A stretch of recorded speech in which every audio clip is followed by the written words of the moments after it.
नमस्कार, मैं डॉक्टर धीरेन्द्र पटेल आप सबका एमपी हायर एजुकेशन के ई कंटेंट पोर्टल पर स्वागत करता हूं।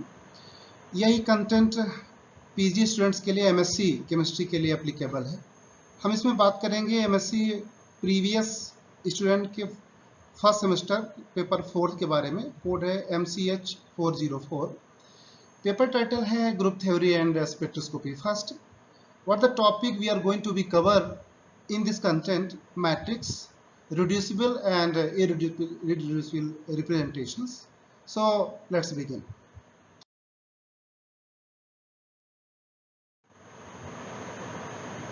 After the completion of this module, the student will be able to understand what is Sonnenfleisch notations. Sonnenfleisch notations क्या होते हैं आप समझ पाएंगे। मैट्रिक्स रिप्रेजेंटेशन क्या होता है, सिमेट्री एलिमेंट्स में हम किस प्रकार से सिमेट्री एलिमेंट्स को हम किस प्रकार से मैट्रिक्स में रिप्रेजेंट करते हैं, and what is the difference between reducible and irreducible representations, उसमें हम गो थ्रू करेंगे डिटेल में। यदि आप इस वीडियो को फर्स्ट टाइम आप देख रहे हैं इस कंटेंट को, तो जरूरी है कि इसके पहले वाली जो लेक्चर नंबर 1 है और लेक्चर नंबर 2 है, मॉड्यूल फर्स्ट एंड सेकंड, आप उसको गो थ्रू करें, क्योंकि ग्रुप थ्योरी में हर एक कंटेंट एक दूसरे से क्लोजली रिलेटेड है, तो उसके अंडरस्टैंडिंग में प्रॉब्लम होगी। इसलिए आप निश्चित रूप से आप मॉड्यूल फर्स्ट एंड सेकंड एक बार आप देख करके फिर आप इसको देखें। So let's begin Sonnenfleisch notation. Sonnenfleisch author Morty Sonnenfleisch ने दिया था। ये नोटेशंस वास्तव में किसी भी मॉलिक्यूल की सिमेट्री को एक्सप्लेन करने के लिए जो हम ग्रुप प्रोवाइड करते हैं, या जो सिमेट्री एलिमेंट्स उस कंपाउंड्स में प्रेजेंट होते हैं, उसको हम क्या पॉइंट ग्रुप प्रोवाइड करें, उसका सिंबल क्या हो, इसको लेकर के सोनफ्लाइज ने कुछ नोटेशंस डेवलप किए थे और उन्हीं को हम यहाँ पर देखने वाले हैं। Let's first start CN axis की हम बात करेंगे। N फॉर ऑर्डर और रोटेशन एक्सिस थीटा की वैल्यूज, और C क्या बता रहा है, उसके प्रिंसिपल एक्सिस को बता रहा है। तो ऐसे कंपाउंड जिनमें सिर्फ प्रिंसिपल एक्सिस होती है, कोई इसमें प्लेन नहीं होता, neither vertical plane nor horizontal plane, ऐसे कंपाउंड्स को CN नोटेशन प्रोवाइड करते हैं। फॉर एग्जांपल हमारे पास एक बेस्ट एग्जांपल है, ये है आपका H3PO4। तो H3PO4 मॉलिक्यूल आप देख पा रहे हैं, H3PO4 दिस मॉलिक्यूल। यहाँ पर आपका फास्फोरस है, यहाँ पर 3 ये हाइड्रोजन OH पे लगे हुए हैं, तो ये हो गया आपका H3POOONO, H3PO4। तो H3PO4 इस मॉलिक्यूल्स में आप देखें तो यहाँ से आप इसको मॉलिक्यूल को रोटेट करा सकते हैं जेड एक्सिस के थ्रू, तो ये आप 3 टाइम इसको रोटेशन दे सकते हैं, इसलिए इसका सिमेट्री क्या हो गई C3। लेकिन इसमें कोई भी ना तो वर्टिकल प्लेन है और ना ही हॉरिजॉन्टल प्लेन है, क्योंकि वर्टिकल यदि आप इसको रिफ्लेक्ट करते हैं यहाँ से, तो वास्तव में नेक्स्ट अब ये इस यहाँ से पास होगा, तो ये इसको रिफ्लेक्ट नहीं करेगा, क्योंकि OH जो है वो बेंट लगा हुआ है, तो इसमें सिर्फ और सिर्फ C3 एक्सिस प्रेजेंट है, इसलिए इसका जो नोटेशन होगा क्या होगा, CN या C3 point group. Let's talk about CNH। CNH का मीन्स क्या है कि जिसमें रोटेशन हो और साथ ही साथ में एक रिफ्लेक्शन हो perpendicular to the principal axis. तो प्रिंसिपल एक्सिस या जो आपकी मेजर एक्सिस है, यहाँ पर सब्सिडियरी एक्सिस तो आपको मिलेगी नहीं, जो प्रिंसिपल एक्सिस है उसके परपेंडिकुलर एक प्लेन जाएगा, ऐसे मॉलिक्यूल को आप बोलेंगे CNH पॉइंट ग्रुप। तो CNH पॉइंट ग्रुप का एक एग्जाम्पल देखें, हम बहुत ही शानदार एग्जाम्पल लेकर के आ रहे हैं। For example we have here H3BO3। H3BO3 या बोरिक एसिड आपने पढ़ा है।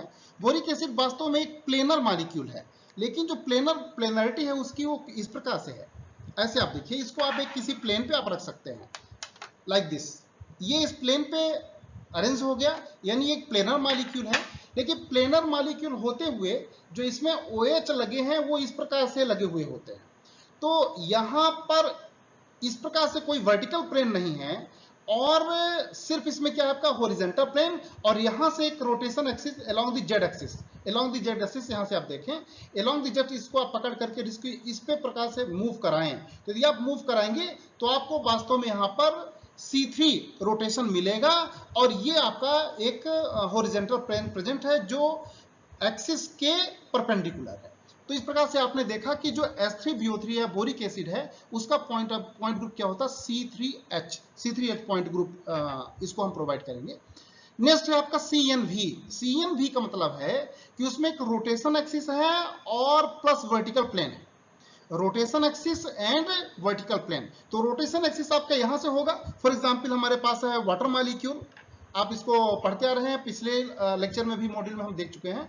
फॉर एग्जांपल वाटर मॉलिक्यूल है और यहां से हमें रोटेशन एक्सिस अप्लाई कर दें जेड एक्सिस और इसको रोटेट कराएं तो फर्स्ट टाइम आपको इक्विवेलेंट मिलेगा और फाइनली आपको आइडेंटिकल मिल जाएगा। यानी इसमें C2 एक्सिस प्रेजेंट है।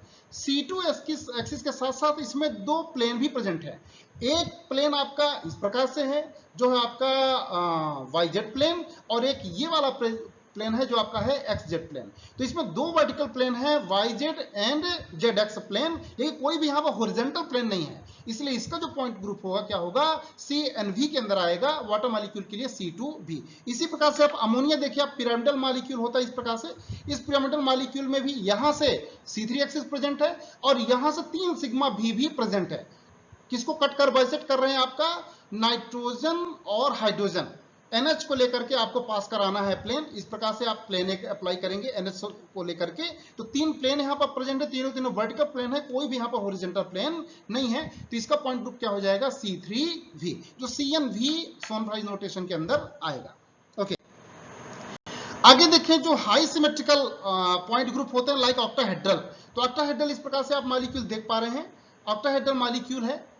तो ऑक्टाहेड्रल मॉलिक्यूल्स में आपके पास CN प्रिंसिपल एक्सिस भी होता है और सब्सिडरी एक्सिस भी होता है, यहां पर इन्वर्जन सेंटर भी प्रेजेंट है, E तो हाई है, SN एक्सिस भी प्रेजेंट है। तो इस प्रकार से ये हाई सिमेट्रिकल मॉलिक्यूल्स होते हैं जिसमें सभी प्रकार के लगभग सिमेट्री एलिमेंट्स प्रेजेंट होते हैं। लाइकवाइज जो आपका टेट्राहेड्रल मॉलिक्यूल है, तो टेट्राहेड्रल मॉलिक्यूल की ज्योमेट्री भी फाइनली आपका स्फेरिकल ही आती है। तो टेट्राहेड्रल मॉलिक्यूल में भी यहां से C3 रोटेशन एक्सिस प्रेजेंट है, यहां से C2 प्रेजेंट है और साथ ही साथ में यहां इन्वर्जन सेंटर जरूर नहीं, इन्वर्जन सेंटर नहीं है, लेकिन यहां पर आपके पास सिग्मा भी प्रेजेंट है और साथ ही साथ S4 एक्सिस भी प्रेजेंट है। तो जो आपका टेट्राहेड्रल मॉलिक्यूल होता है वो भी हाई सिमेट्रिकल मॉलिक्यूल होता है। Next we will talking about SN axis. SN axis का मतलब क्या होगा? SN एक्सिस का मतलब ये होता है कोई इस प्रकार का आपका मॉलिक्यूल है जिस मॉलिक्यूल में आपका प्रिंसिपल एक्सिस है और साथ ही साथ में वर्टिकल प्लेन है, वर्टिकल प्लेन के साथ साथ एक हॉरिजॉन्टल प्लेन भी प्रेजेंट है। यदि किसी मॉलिक्यूल में प्रिंसिपल एक्सिस है और हॉरिजॉन्टल प्लेन प्रेजेंट है, C2 एक्सिस भी प्रेजेंट है, तो ऐसे मॉलिक्यूल क्या होते हैं CN एक्सिस भी शो करते हैं, यानी रोटेशन कराएंगे और साथ ही साथ में रिफ्लेक्शन कराएंगे इस प्रकार से परपेंडिकुलर द प्रिंसिपल एक्सिस। तो प्रिंसिपल एक्सिस से rotation followed by reflection perpendicular to the principal axis is called SN। तो ऐसे मॉलिक्यूल जिनमें प्रिंसिपल एक्सिस और साथ ही साथ perpendicular to the principal axis sigma present है, ऐसे मॉलिक्यूल को आप SN सोनफ्लाइज रोटेशन, सोनफ्लाइज जो सिंबल है उससे डिनोट करते हैं, बताते हैं। Next we will talking about DN। DN notation मतलब क्या होता है, कब हम D का यूज करते हैं? देखिए, यदि किसी मॉलिक्यूल में प्रिंसिपल एक्सिस के साथ साथ सब्सिडरी एक्सिस भी प्रेजेंट हो जाए, प्रिंसिपल एक्सिस जो इन जनरल हम मानते हैं कन्वेंशनली कि Z एक्सिस है, और यदि उसके परपेंडिकुलर यानी X एक्सिस से बाई एक्सिस से आपका सेकेंडरी रोटेशन एक्सिस भी प्रेजेंट है, तो उसका पॉइंट ग्रुप CN से आ जाएगा DN में।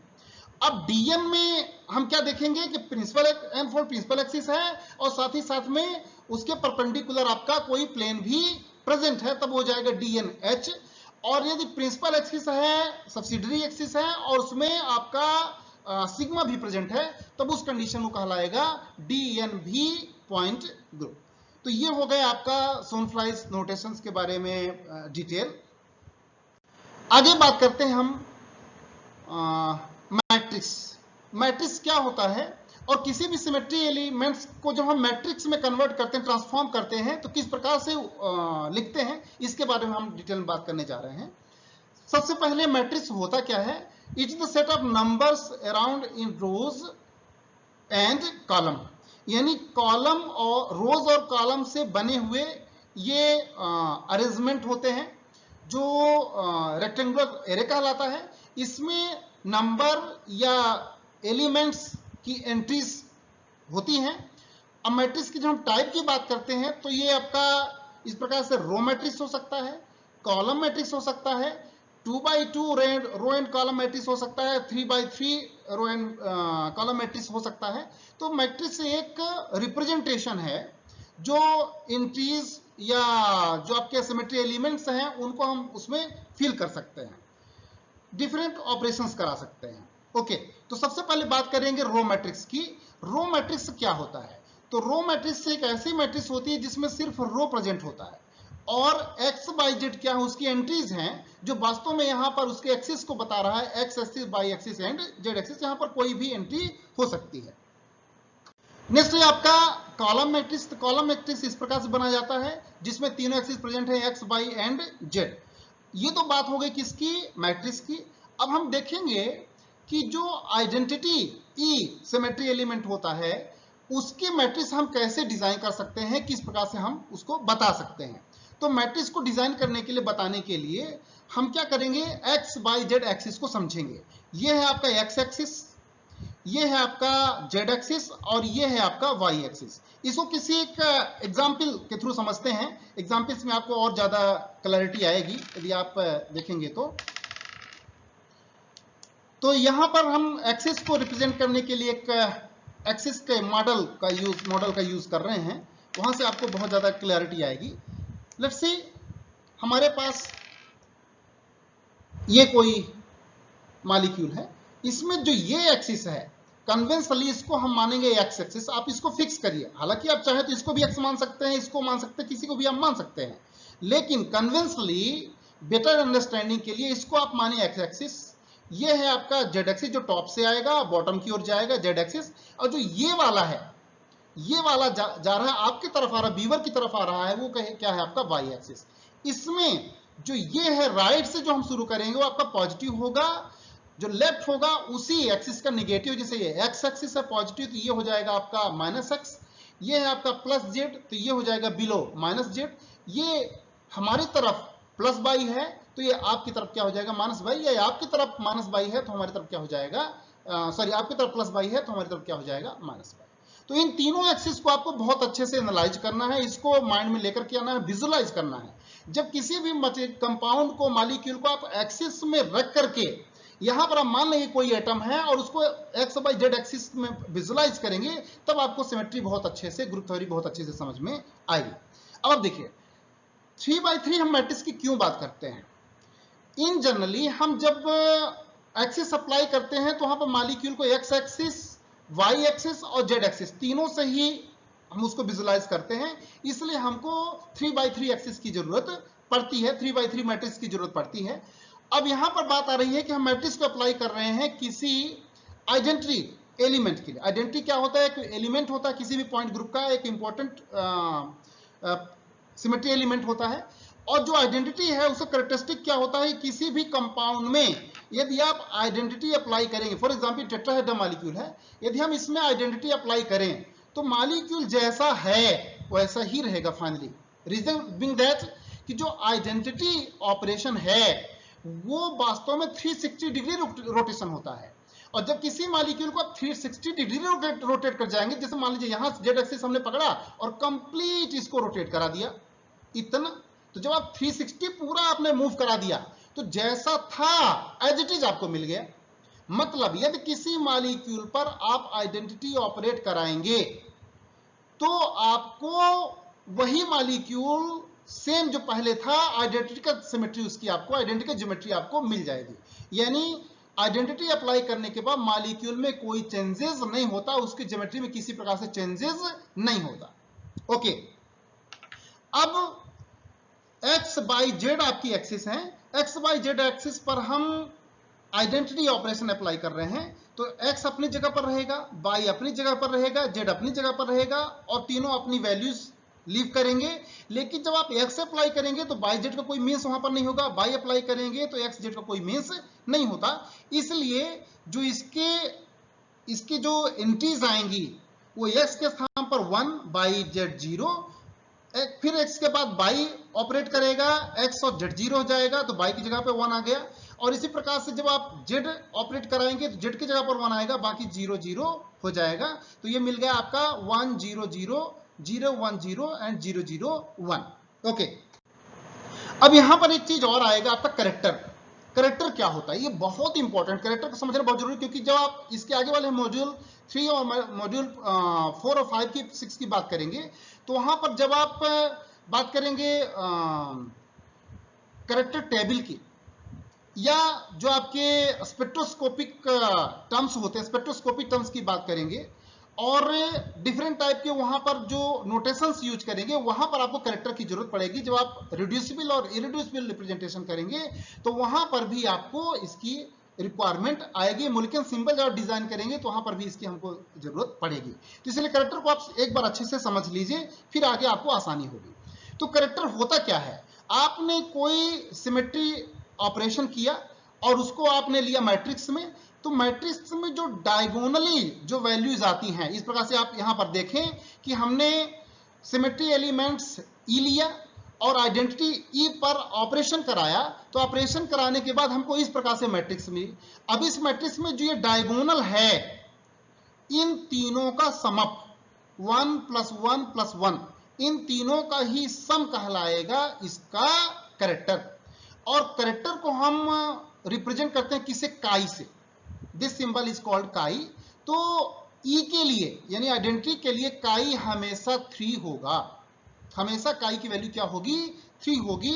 एक्स वाई जेड वहां पर आपके सिमेट्री एलिमेंट्स सॉरी आपका मैट्रिक्स वहां पर डिजाइन हो रहा है। अब इसके बाद हम बात करेंगे मैट्रिक्स ऑफ C2 एक्सिस। कोई C2 एक्सिस है और उसकी मैट्रिक्स क्या बनेगी, इसी प्रकार से हम सिग्मा के लिए भी देखने वाले हैं। तो पहले हम एक्सिस की बात करेंगे और एक्सिस में C2 एक्सिस की बात करेंगे। तो C2 एक्सिस के लिए क्या मैट्रिक्स बनेगी, इसकी हम यहां पर बात करेंगे। तो किसी मॉलिक्यूल्स में यदि C2 एक्सिस है तो आप समझिए कि ये कोई आपका मॉलिक्यूल है, आप डायग्राम में ध्यान दें, ये कोई आपका मॉलिक्यूल है और इस मॉलिक्यूल में ऐसे मैं ले लेता हूं, इस मॉलिक्यूल में यदि आप देखिए ये है आपका Z एक्सिस, ये है आपका X एक्सिस पॉजिटिव में और ये है आपका बाई एक्सिस पॉजिटिव में हमारी तरफ। हम ऐसे भी कर सकते हैं, कोई दिक्कत नहीं है। ये है आपका पॉजिटिव बाई एक्सिस, ये है आपका X एक्सिस और ये है आपका Z एक्सिस। तो किसी भी ढंग से इसको रोटेट कराइए, उससे फर्क नहीं पड़ता है। तो ये हमने मॉलिक्यूल ले लिया। अब यदि इसमें आप Z एक्सिस के अलोंग 180 डिग्री का रोटेशन आए, क्योंकि C2 एक्सिस है मतलब उसमें थीटा की वैल्यू 2 है, तो आपका ऑर्डर 2 मिलेगा। तो इस प्रकार से आप 360 डिवाइडेड बाय 2 करेंगे तो आपको मिलेगा 180 डिग्री का आप रोटेशन कराइए। तो 180 डिग्री जैसे यहां पर अभी है तो 180 डिग्री कहां होगा, जस्ट इसके अपोजिट। तो x कहां चला जाएगा, -x में, और जो ये y है जो आपका पॉजिटिव y है ये कहां चला जाएगा, नेगेटिव y में। लेकिन z अपनी जगह पर ही रहेगा। द रीजन बीइंग तो रोटेशन तो आप z से ही करा रहे हैं ना, तो z तो अपनी जगह पर रहेगा। x चला जाएगा -x पे, y चला जाएगा -y पे, और रोटेशन कराएंगे तो आपको फाइनली ये मिल जाएगा, ये ज्योमेट्री आपको मिलेगी। तीसरा ज्योमेट्री में आप देखिए z तो अपनी जगह पर है, लेकिन x कन्वर्ट हो गया -x में, y कन्वर्ट हो गया -y में। तो इस प्रकार से यहां पर आप पावर पॉइंट में भी इसी चीज को आप देख पा रहे हैं कि जो x है वो ट्रांसफॉर्म हो गया -x के फॉर्म में, और y है वो अपने अपोजिट चला गया -y के फॉर्म में, और z जहां पर पहले था वहीं पर अभी भी प्रेजेंट है। यह है C2Z का ऑपरेशन। और C2Z ऑपरेशन के लिए क्या मैट्रिक्स बनेगी, अभी आप इस चीज को देखें। तो आपके पास ये x y z 3 एक्सिस हैं और इसमें आपने लगाया C2Z ऑपरेशन। C2Z ऑपरेशन कराएंगे तो जिस एक्सिस के अलोंग आपने ऑपरेशन कराया वो तो अपनी जगह पर है, यानी जो Z है वो चेंज नहीं होगा। Z अभी पॉजिटिव है और ट्रांसफॉर्मेशन के बाद भी पॉजिटिव रहेगा, लेकिन जो x है वो कन्वर्ट हो गया -x में, y ट्रांसफॉर्म हो गया -y में। अब इसका मैट्रिक्स क्या होगा, देखिए x के स्थान पर -x आ गया तो -1, बाकी 0 0। इसी प्रकार से y के लिए तो आपके x के स्थान पर 0, y के स्थान पर -1 क्योंकि -y हो चुका है, और z के स्थान पर 0, और z के लिए x के स्थान पर 0, y के स्थान पर 0 और z के लिए 1। अब क्या करिए, आपको काई चाहिए, तो काई हमने कहा आपका डायगोनल का समअप होता है। तो डायगोनल क्या है, -1 -1 +1।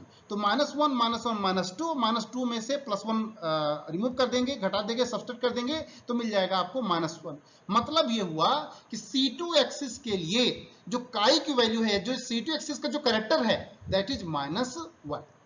अब एक बहुत महत्वपूर्ण हम बात करने जा रहे हैं आपको, matrix for C4 axis. C4 axis की मैट्रिक्स क्या होगी, कैसे बनेगी, एक बात। और दूसरी बात यह है कि इसका कैरेक्टर क्या होगा C4 एक्सिस का, इसको हम समझेंगे। ओके, तो एक ज्योमेट्री लेते हैं, ये इसको आप बहुत अच्छे समझिएगा, ये कंफ्यूजन थोड़ा होता है, बहुत अच्छे से इसको आप समझिएगा। इसको मानिए आप देखिए, C4 एक्सिस का एक एग्जांपल है 1 2 3 4, ठीक है, थीटा 4 है तो बनी बात है C4 एक्सिस है इसमें है। और C4 एक्सिस में ये क्या एंगल कितना हो गया 90 डिग्री से, 90 डिग्री से आपको रोटेशन कराना है। यहाँ पर थीटा वैल्यू कितनी है आपकी 90 डिग्री। ये है आपका एक्स एक्सिस, ये है आपका वाई एक्सिस, एक्स एक्सिस, और ये हो गया आपका वाई। यदि ये एक्स एक्सिस है तो ये इसका माइनस एक्सिस है, और ये आपका पॉजिटिव वाई है तो ये क्या होगा आपका माइनस वाई होगा। और जेड एक्सिस कहां है, जहां से हमको रोटेशन कराना है, जेड एक्सिस को के अलॉन्ग हम रोटेशन करा रहे हैं, ये वाला, ये आप देख पा रहे हैं, आपकी तरफ हम किए देते हैं, ये आप देख पा रहे हैं। तो इस जेड एक्सिस क्या करना है हमको, इसके अलॉन्ग क्या करना है, रोटेशन कराना है, या हम रोटेट कराने के लिए अपने तरफ कर लेते हैं। तो इस प्रकार से अब इसको अच्छा समझिए, हम इसको रोटेट कराएंगे 90 डिग्री के एंगल पर। अभी आपका एक्स यहां पर है और वाई यहां पर, दोनों पॉजिटिव हैं, एक्स भी पॉजिटिव और वाई भी पॉजिटिव। इधर है एक्स नेगेटिव और ये है आपका वाई नेगेटिव। ओके, अब इसको एक्स को क्या करिए आप, इसको आप रोटेट कराइए। तो जैसे इसको आप रोटेट कराएंगे, ये 90 डिग्री से रोटेशन हो गया। तो एक्स कहां आया, वाई के स्थान पे आया, एक्स कहां आया वाई, यानी एक्स कन्वर्ट हुआ किसमें, वाई में। तो ये देखिए आप एक्स वाई जेड पर आपने रोटेशन कराया तो एक्स कन्वर्ट हो गया किसमें, वाई में, ठीक बात है। लेकिन जो वाई है वो आ गया माइनस एक्स के स्थान पर, क्योंकि वाई तो आपका ये यहां पर था, यहां पर बाई था, और ये माइनस एक्स है। तो जैसे रोटेशन कराएंगे तो जो बाई है कहां आ गया आपका माइनस एक्स के स्थान पर, तो बाई कहां कन्वर्ट होगी इसमें माइनस एक्स में। लेकिन जेड अपने स्थान पर है, जेड में कोई चेंजेस नहीं हुआ, तो आपको ये ट्रांसफॉर्मर मिल जाएगा bye minus x and Z. अब बनाइए इसका मैट्रिक्स, मैट्रिक्स बनाएंगे तो ये आपका एक्स में एक्स कन्वर्ट हुआ किसमें, बाई में, तो ये तो आपका एक्स के स्थान पर क्या हो जाएगा 0 हो जाएगा। लेकिन वाई के स्थान पर आपको 1 मिलेगा, क्यों, क्योंकि एक्स ही तो कन्वर्ट हुआ है बाई में, तो यहां पर आपको 1 मिल जाएगा और जेड के स्थान पर 0 रहेगा। बाई कन्वर्ट हो गया माइनस एक्स में, तो यहां पर एक्स के स्थान पर क्या आ जाएगा आपका -1, और बाई और जेड के लिए 0 0। अब यहां पर आप देखिए तो आपका x आपका 0, यहां पर आपका y 0, और जो z है वो 1 हो गया। अब इसके लिए आप निकाल लीजिए काई की वैल्यू, तो 0 0 और ये है आपका 1। तो फाइनली क्या मिल गया काई की वैल्यू, 0 + 0 + 1 = 1। ये माइनस आप मत ऐड कर दीजिए, क्योंकि हमको कैरेक्टर के लिए हमेशा क्या लेना है आपका डायगोनल ही चूज करना है। तो 0 + 0 + 1 = 1, यानी matrix for C4 axis is 1।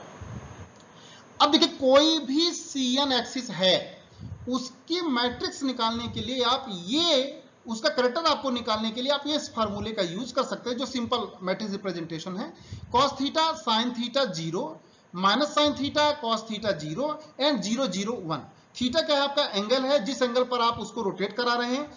Example लीजिए इसमें C3 एक्सिस यानी अमोनिया, C3 एक्सिस जिसमें आप जानते हैं थीटा का वैल्यू कितना होता है 120 degree.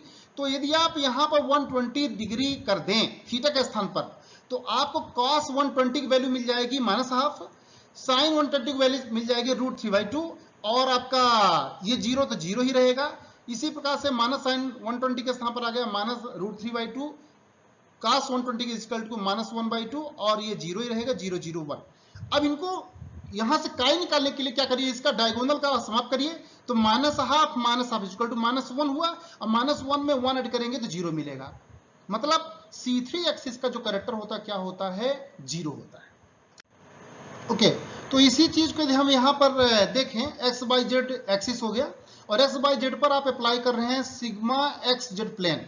Sigma X Z plane जैसे लगाएंगे तो, क्योंकि एक्स जेड के एक्सिस के अलॉन्ग तो आप सिग्मा अप्लाई कर ही रहे हैं, तो एक्स और जेड एक्सिस में कोई चेंजेस नहीं होगा। लेकिन जो वाई है वो हो जाएगा -y, जैसा कि आप यहाँ पर डायग्राम में देख पा रहे थे, या मॉडल में आप देख पा रहे हैं, मॉडल में आप देख पा रहे थे। तो y कन्वर्ट हो जाएगा -y में, x x ही रहेगा, z z ही रहेगा। अब इसमें क्या मैट्रिक्स क्या बन जाएगा, x में कोई चेंजेस नहीं हुआ तो 1 0 0, y कन्वर्ट हो गया -y में तो 0 -1 0, और z में कोई चेंजेस नहीं हुआ तो 0 0 1। अब इसमें से आप काई ले लें, तो काई क्या हो जाएगा डायगोनल का समअप, और जैसे आप डायगोनल का समअप लेंगे तो ये आप इनका सम कर लीजिए, 1 -1 एंड 0 सॉरी 1, तो 1 -1 एंड 1 को आप ऐड करिए तो +1 -1 = 0 और 0 में 1 ऐड करेंगे 1 मिलेगा, मतलब आपको रिजल्ट क्या मिला 1। इसका मतलब ये हुआ कि प्लेन के लिए जो आपका कैरेक्टर है वो 1 होगा, पर प्लेन आपका सिग्मा XZ हो सिग्मा YZ हो सभी के लिए ये हमेशा 1 ही मिलता है, तो इसमें कंफ्यूज नहीं होना है। वैल्यू आपकी यानी कैरेक्टर आपको सिग्मा के लिए हमेशा 1 मिलेगा। ओके, अब हमें मैट्रिक्स देखना किसके लिए, इम्प्रॉपर एक्सिस के लिए। तो इम्प्रॉपर एक्सिस होता क्या है, आप समझते आ रहे कि जो इम्प्रॉपर एक्सिस है तो वास्तव में क्या होता है, rotation along the Z axis, rotation along the, ये आपका जेड एक्सिस है, rotation along the Z axis. तो एक रोटेशन आप कराएंगे और क्या कराएंगे, perpendicular to the principal axis आपको लेना है प्लेन, यानी हॉरिजॉन्टल प्लेन। यहां से आप रोटेशन कराएंगे और इसका परपेंडिकुलर क्या होगा, ये वाला होगा, तो ये वाला आपको प्लेन अप्लाई करना है। तो एक रोटेशन और एक reflection perpendicular to the rotation axis या प्रिंसिपल एक्सिस, वो क्या कहलाएगा, आपका इम्प्रॉपर एक्सिस। और यदि ऐसे किसी मॉलिक्यूल में इस प्रकार का कोई सिमेट्री एलिमेंट ऑपरेट हो पा रहा है कि उसमें CN एक्सिस भी है और आपका प्लेन भी है, इसका मतलब उसमें कि इम्प्रॉपर एक्सिस या SN एक्सिस भी प्रेजेंट है। फॉर एग्जाम्पल यहां पर S2 ऑपरेशन लिया गया हुआ है, तो S2 के लिए क्या आप कराएंगे, C2 कराएंगे। तो S2 के लिए आप C2 रोटेशन कराएंगे, जैसे C2 रोटेशन कराएंगे अलोंग द जेड एक्सिस, तो जेड तो अपनी जगह पर रहेगा। देखिए आप यहां पर जेड एक्सिस है, यहां भी जेड एक्सिस ऊपर ही है, लेकिन जो x आपका पॉजिटिव में है वो कन्वर्ट हो जाएगा -x में, जैसा हम आपको पिछले मॉडल में समझा रहे थे, -x में कन्वर्ट हो जाएगा। और जो पॉजिटिव y है वो कन्वर्ट हो जाएगा किसमें, -y में। रीजन बिंग दैट कि जो ये रोटेशन होता है वो कितना होता है, 180 डिग्री का। तो जो 180 डिग्री का आप रोटेशन कराएंगे तो हमेशा जो पॉजिटिव है नेगेटिव में कन्वर्ट हो जाएगा। तो पॉजिटिव x कन्वर्ट हो गया -x में और जो पॉजिटिव y है -y में कन्वर्ट हो गया, और ये मिल गया हमको। अब इसमें करना क्या है, इस ओरिएंटेशन में आप क्या करना है, लगा देना है सिग्मा XY। तो सिग्मा XY जैसे आप लगाएंगे तो सिग्मा XY में समझिए, इसको आप मॉलिक्यूल से आप समझिए, वाटर मॉलिक्यूल से, कि आपने ये वाटर मॉलिक्यूल लिया और वाटर मॉलिक्यूल में सपोज करिए आपने ये इस प्रकार से, हालांकि यहां पर आपका प्लेन प्रेजेंट नहीं है, कोई और दूसरा एग्जाम्पल होना चाहिए था, लेकिन इससे भी आप समझ सकते हैं, कोई दिक्कत नहीं है कि आप यहां पर आपने रोटेशन लगा दिया, ठीक है, हमको कोई ओरिएंटेशन मिल गया। अब इसमें आपको क्या लगाना है, सिग्मा XY। सिग्मा XY, अब देखिए x ऐसे होता है और y एक्सिस होता है, ऐसे प्लेन लगाना आपको। तो जब आप ऐसे प्लेन लगाएंगे, इसको आप इसी मॉडल से आप समझे कि आपने ये आपका जेड एक्सिस है, जेड एक्सिस से रोटेट कराया तो ये आपको ये वाली ओरिएंटेशन मिली। इस ओरिएंटेशन में क्या तो जो x था वो -x हो गया और जो y पॉजिटिव था कैसा हो गया, -y हो गया। अब आप क्या करिए, ये प्लेन लगाइए आप, rotation followed by perpendicular reflection. तो जैसे ये वाला आप प्लेन लगाएंगे तो ये एटम और ये वाला एक्सिस, ये तो तीनों एक ही जगह पर हैं, ये तो क्या होंगे, बाइसेक्ट हो जाएंगे, अपनी पोजीशन पर रहेंगे। लेकिन जो पॉजिटिव जेड था ये रिफ्लेक्ट होकर कहां चला जाएगा, निगेटिव जेड में, यानी सब कुछ नेगेटिव चला गया। तो जो x था वो भी नेगेटिव, y था वो भी नेगेटिव, और जो z था क्योंकि आपने यहां से प्लेन डाल दिया तो z भी क्या हो जाएगा, -z। तो इस प्रकार से तीनों ही नेगेटिव जाएंगे। मतलब x y z एक्सिस पर यदि आपने C2 z पहले अप्लाई किया तो z अपनी जगह पर रहेगा, x -x y -y में कन्वर्ट हुआ। फिर आपने अप्लाई कर दिया सिग्मा XY, जैसे सिग्मा XY आप प्लेन लगाएंगे तो जो XY है वो तो एज इट इज रहेगा, -x था -x, -y रहेगा -y, लेकिन जो z है वो कन्वर्ट हो जाएगा -z में। तो इस प्रकार से ये आपको मिलेगा इसका मैट्रिक्स -1 0 0 0 -1 0 0 0 -1, और इसका आप निकाल लीजिए काय, डायगोनल का समअप करिए, -1 प्लस -1 प्लस -1, तीनों को समअप करेंगे -3 मिलेगा। मतलब ये हुआ कि S2 रोटेशन के लिए जो आपका मैट्रिक्स है और उसकी जो काय वैल्यू है वो क्या है आपका -3। So this is the summary chart for different symmetry elements and related their character काय।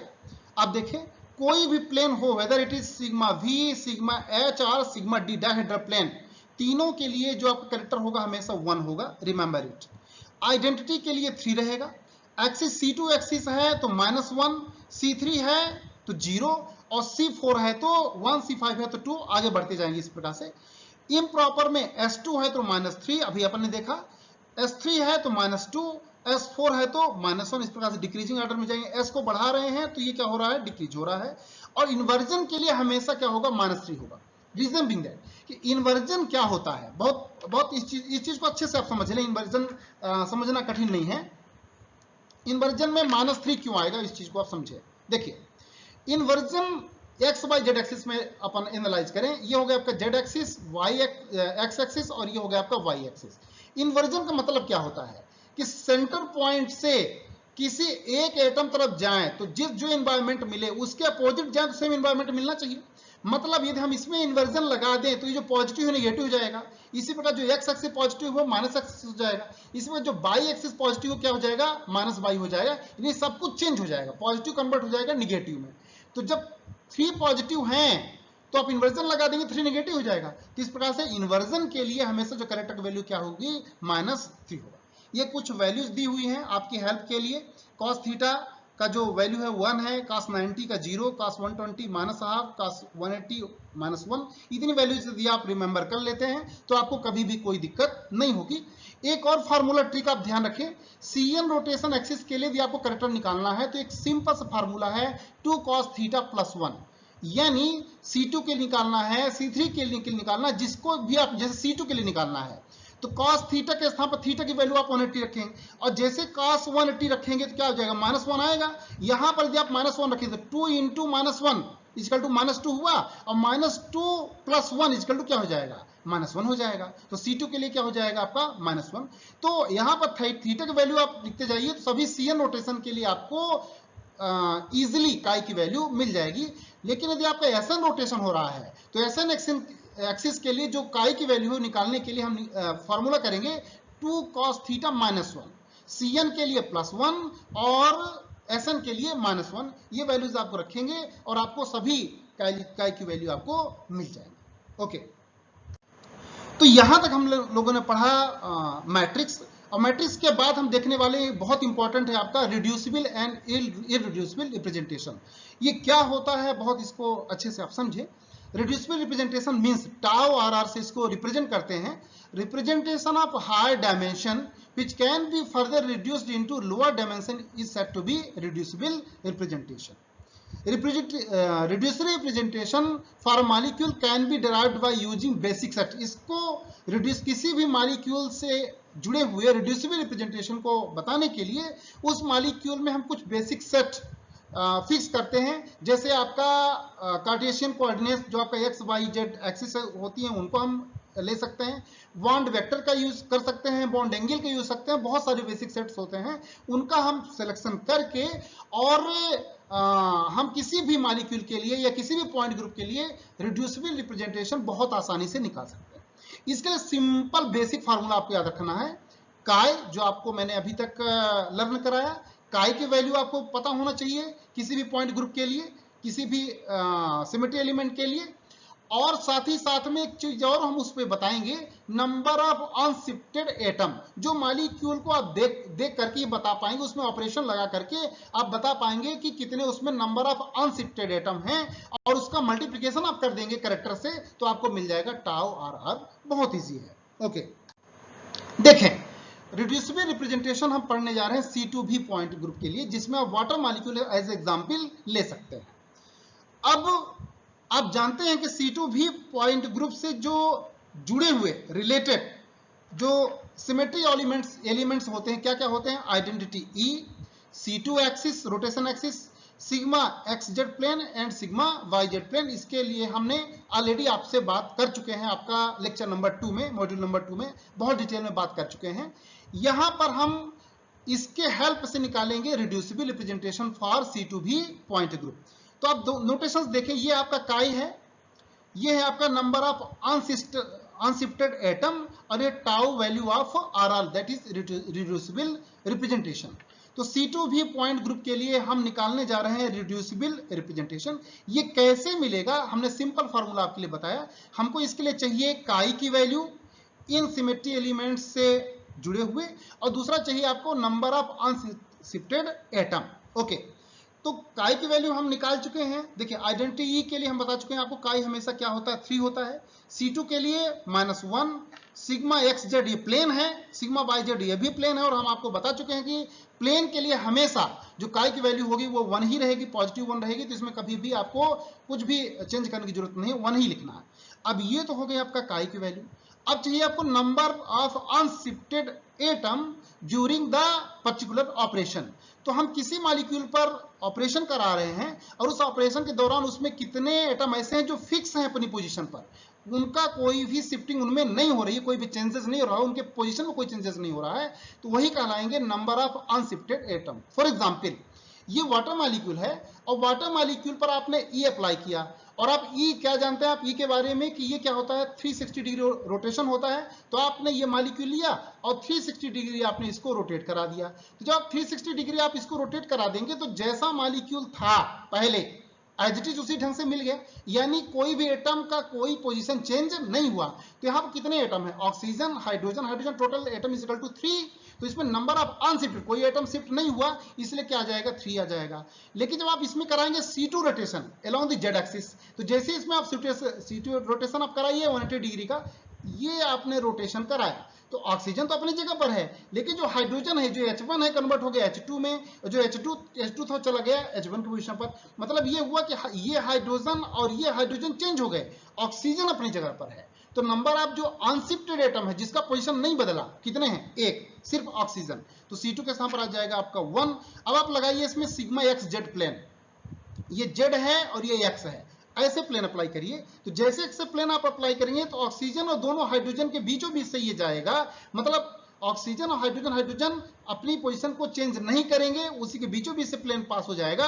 यानी 3 एटम ऐसे हैं जो शिफ्ट नहीं कर रहे हैं, तो एक्स जेड में क्या हो जाएगा आपका 3। लेकिन जैसे आप ये वाला प्लेन अप्लाई करेंगे वाई जेड प्लेन अप्लाई करेंगे, ध्यान दीजिए ऑक्सीजन तो अपनी जगह पर है, लेकिन ये वाला हाइड्रोजन और ये हाइड्रोजन क्या कर रहे हैं, एक दूसरे को रिफ्लेक्ट कर जा रहे हैं। यानी H1 कन्वर्ट हो जा रहा है H2 तरफ, H2 कन्वर्ट हो जा रहा है आपका H1 तरफ, एक दूसरे को रिफ्लेक्ट कर रहे हैं। तो यहां पर नंबर ऑफ अनशिफ्टेड एटम कौन है, सिर्फ ऑक्सीजन, तो इसके लिए क्या हो जाएगा आपका 1 वैल्यू हो जाएगी। अब कुछ नहीं करना है, इन दोनों का मल्टीप्लीकेशन करना है जैसा फार्मूले में आपने देखा। तो chi 3 into number of unshifted atom 3 is equal to क्या हो जाएगा, 3 3 जा 9, -1 1 जा -1 1 1 जा 3, तो 3 1 जा क्या हो जाएगा आपका 3 एंड 1 1 जा 1 इज इक्वल टू 1। तो these are the tau value for C2V symmetry point group. C2V point group के लिए वाटर मॉलिक्यूल के लिए जो रिड्यूसिबल रिप्रेजेंटेशन की वैल्यू है क्या क्या है, 9 -1 3 एंड 1। अब एग्जाम में कभी कभी क्या करता है, यहां से 3 हटा देगा, बाकी ऑपरेशन दिया रहेगा, 3 और 9 हटा दिया और पूछेगा कि यहाँ पर क्या वैल्यूज आएंगी। तो इस प्रकार से क्वेश्चंस इसमें किए जा सकते हैं, तो डिटेल में इसको आप समझें। Okay, now reducible representation for C3V, ammonia example आप ले सकते हैं। तो अमोनिया के लिए आप जानते हैं कि 3 क्लास होता है, order is equal to 6, identity E, C3 rotation axis and 3 sigma V। तो ये तो इसके हो गए क्लासेस। अब यहां पर काई की वैल्यू और नंबर ऑफ अनशिफ्टेड एटम आपको निकालना है पहले। तो काई की वैल्यू ऑलरेडी आपको पता है, आइडेंटिटी के लिए 3, C3 रोटेशन के लिए आपने काई की वैल्यू निकाला था, C3 के लिए 0 और सिग्मा V के लिए हमेशा 1 ही होता है। अब बात करेंगे नंबर ऑफ अनशिफ्टेड एटम की। देखिए अमोनिया मॉलिक्यूल को आपको एनालाइज करना है, this is the ammonia molecule. Ammonia molecule कैसा होता है, पिरामिडल होता है, sp3 हाइब्रिडाइजेशन। यहां नाइट्रोजन है, एक हाइड्रोजन ये, एक हाइड्रोजन ये और एक हाइड्रोजन ये। देखिए तो यदि आप ई की बात कर रहे हैं तो आप जानते हैं कि ई क्या होता है, एक ऐसा ऑपरेशन होता है जिसमें मॉलिक्यूल चेंज नहीं होता। तो जो एटम जहां पर है बनी बात वहीं पर रहेगा, यानी इसमें 4 एटम है total, nitrogen hydrogen hydrogen hydrogen, 4 atom है, चारों अनशिफ्टेड रहेंगे, तो आपको वैल्यू क्या मिलेगी, 4 मिलेगी। तो आपने यहां पर 4 कर दिया। लेकिन जब C3 रोटेशन लगाएंगे, इस प्रकार से C3 रोटेशन लगाएंगे तो ये हाइड्रोजन तो एक दूसरे को चेंज कर जा रहे हैं, एक दूसरे के पोजीशन रिप्लेस कर रहे हैं इस प्रकार से, लेकिन जो नाइट्रोजन वो अपनी जगह पर है। तो नंबर ऑफ अनशिफ्टेड एटम क्या हुआ, 1। तो C3 के यहां पर आपने क्या लिख दिया, 1। अब जो आपने सिग्मा भी अप्लाई किया, सपोज करिए आप सिग्मा भी आप ये वाला अप्लाई कर रहे हैं, कोई भी आप सिग्मा भी अप्लाई करिए, तो यहां पर अप्लाई करने पर नाइट्रोजन हाइड्रोजन ये दोनों साथ में हैं, लेकिन ये जो 2 हाइड्रोजन है क्या कर रहे हैं, एक दूसरे को रिफ्लेक्ट कर जा रही है। यहां से आपने अप्लाई किया सिग्मा अप्लाई किया, आपने वर्टिकल प्लेन लगाया, तो दो एटम, एक हाइड्रोजन और एक नाइट्रोजन, ये अपनी पोजीशन पर हैं और बाकी जो ये दो एटम है क्या कर रहे हैं, दूसरे को रिफ्लेक्ट कर जा रहे हैं, मतलब ये चेंज कर जा रहे हैं अपनी पोजीशन। तो नंबर ऑफ अनशिफ्टेड एटम क्या हुआ, 2 हुआ यहाँ पर, तो आपने 2 लिख लिया। अब इसका रिड्यूसिबल रिप्रेजेंटेशन का जो टाउ वैल्यू है क्या हो गया आपका 12, 0 एंड 2, क्योंकि आप मल्टीप्लाई करेंगे x का काई का मल्टीप्लाई करेंगे NUA से, तो आपको क्या मिलेगा 4 3 जा 12, 1 0 0 2 1 जा 2, तो ये आपका टाउ की वैल्यू हो गई। That means the representative reducible representation values for C3b point group. इसी प्रकार से आप D3H जो BF3 मॉलिक्यूल पर अप्लाई होता है, D3H पॉइंट ग्रुप, उसके लिए भी आप रिड्यूसिबल रिप्रेजेंटेशन बहुत आसानी से निकाल सकते हैं। तो D3H के लिए ये इसके सिमेट्री एलिमेंट्स हो गए E, C3, C2, C2 क्या आपका परपेंडिकुलर है C3 के, sigma H horizontal plane, S3 rotation axis, improper rotation axis and sigma भी वर्टिकल प्लेन। तो ये काई की वैल्यूज हैं, ये हम आपको ऑलरेडी सिखा चुके हैं। और नंबर ऑफ अनशिफ्टेड एटम आप BF3 के लिए निकाल लें। तो जो BF3 मॉलिक्यूल होता है, तो BF3 मॉलिक्यूल को आप एनालाइज करें, इस प्रकार से प्लेनर मॉलिक्यूल होता है BF3, इसको आप देख पा रहे हैं, ऐसे देख पा रहे हैं, एक प्लेन मॉलिक्यूल है। और प्लेनर मॉलिक्यूल में आप देखिए एक यहां से आपका मेजर प्रिंसिपल एक्सिस है जो C3 एक्सिस है, और यहां से आपके क्या है आपका C2 एक्सिस है, साथ ही साथ में ये आपका सिग्मा H है यानी हॉरिजॉन्टल प्लेन, और ये तीन इसमें सिग्मा भी प्रेजेंट है। तो जब आप E निकालेंगे तो काई की वैल्यू तो आपकी 3 ही रहेगी, C3 के लिए 0, C2 के लिए -1, H के लिए क्योंकि सिग्मा है तो 1 ही रहेगा, S3 के लिए -2 और सिग्मा अगेन आया तो 1 ही रहेगा। नंबर ऑफ अनशिफ्टेड एटम, तो इसमें एटम टोटल 1 2 3, तो ऑपरेशन E में तो ये 4 ही रहेगा।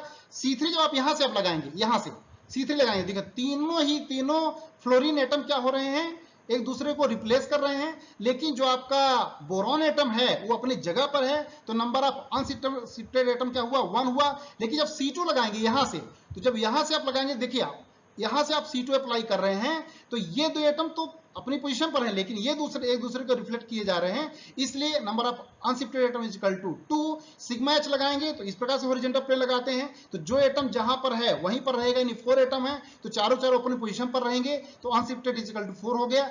S3 क्या करते हैं, rotation followed by reflection perpendicular to the rotation axis. तो यदि आप देखें तो रोटेशन आपने कराया, जब आपने रोटेशन कराया तो चेंज क्या हो रहा है, सिर्फ फ्लोरीन बोरॉन तो अपनी जगह पर है, और जैसे सिग्मा H आप लगाएंगे, हॉरिजॉन्टल प्लेन लगाएंगे, तो ध्यान रखिए सभी के सभी एटम अपने जगह पर ही रहेंगे। तो चेंज कितना हुआ, चेंज तीनों एटम हो गए, सिर्फ एक चेंज नहीं हुआ, कौन सा, बोरॉन। बोरॉन अपनी जगह पर है, तीनों फ्लोरीन अपनी जगह छोड़ चुके हैं, इससे number of unshifted atom is equal to 1। और जब सिग्मा भी लगाएंगे, ये वाला जैसे सिग्मा भी लगाएंगे, तो 2 बोरान और 1 फ्लोरीन अपनी जगह पर रहेंगे, और बाकी जो रेस्ट 2 फ्लोरीन है ये अपनी पोजीशन को चेंज कर जाएंगे। ये number of unshifted atom is equal to 2, इनको मल्टीप्लाई कर दीजिए, 4 3 जा 12, 1 0 0, 2 1 जा 2 माइनस के साथ में, 4 1 जा 4, 2 1 जा 2, -2 माइनस के साथ में, 2 1 जा 2। So these are the reducible representation tau value for D3H point group. तो होप कि आपको चीजें समझ में आई होंगी, यहां तक आपको क्लियर हो गया सोनफ्लाइज सिंबल्स क्या होते हैं, नोटेशंस क्या होते हैं, मैट्रिक्स क्या होता है, कैसे इसको अप्लाई करते हैं, और साथ ही साथ में जो रिड्यूसिबल रिप्रेजेंटेशन है उसको हम कैसे फाइंड करते हैं किसी भी पॉइंट ग्रुप के लिए। फर्दर रीडिंग के लिए आप इन बुक्स को आप देख सकते हैं, FA कॉटन है, RS ड्रैगो है, और जेम हॉलस की, जॉन वीरो की बुक है, इसको भी आप देख सकते हैं। ओके, सेल्फ एसेस के लिए आप खुद कुछ क्वेश्चंस को एनालाइज करें। Example this question, interesting question है, the character of I is, I के लिए क्या कैरेक्टर होगा, आई के लिए कैरेक्टर क्या होता है, इन्वर्जन के लिए कैरेक्टर क्या होता है, आप बताएंगे, बताएं कौन सा कैरेक्टर आंसर होगा, ABCDE कौन सा करेक्ट है, C -3 is the character associated with inversion. Second question is the value of character for sigma, sigma के लिए कैरेक्टर की वैल्यू क्या होती है, always be 0, always be 2, different for vertical plane and horizontal plane, और always be 1। So correct answer is always be 1, sigma के लिए हमेशा कैरेक्टर 1 होता है। Question number 3, Schoenflies notation will be used for PCl5, PCl5 के लिए क्या सोनफ्लाइज notation होगा D3H, D3D, D5D, trigonal bipyramidal, C3V. So the correct answer is D3H. D3H point को प्रेजेंट होता है। तो आई होप ये ई कंटेंट हायर एजुकेशन एमपी का आपको बेनिफिशियल रहेगा। आप एमपी हायर एजुकेशन के पोर्टल को असाइन करें, उसको दूसरों को भी पहुंचाएं, फॉरवर्ड करें और साथ ही साथ में जुड़े रहें अगली भी लेक्चर के लिए। Thank you very much.